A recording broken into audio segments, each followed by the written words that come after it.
To the US now, and the Secret Service has shot an armed man near the White House. It happened shortly after midnight local time when an armed confrontation happened with law enforcement, according to the agency.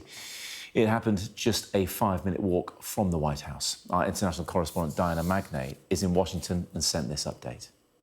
Well, I've just been down there. Conveniently, I happen to be on a run. And so it really is. It's not just 5 minutes. It's like 2 minutes from the entrance to the White House, the cross-section of 17th and F Street.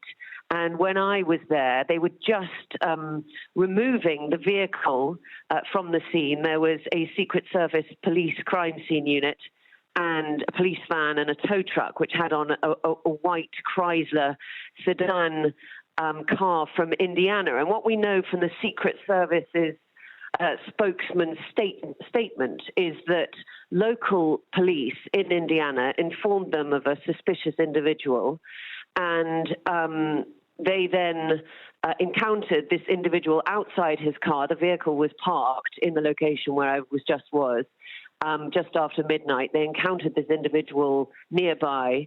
An armed confrontation ensued after he brandished a weapon, is what the statement says. And in this armed confrontation, shots were fired by the police. He was taken to hospital. His condition is unknown. They described him as suicidal. So we don't know if that meant that, he wanted to commit suicide and cause harm to others. All we do know is that local police in Indiana contacted them, said it was suspicious. He'd managed to make his way all the way to literally right at the gates of the White House, where he was stopped by armed police and injured in a shootout. So it's pretty interesting. And the vehicle was all taped up. It was a white sedan, and lots of taping all around it, presumably where he may have touched it. It was from a used car dealership in South Bend.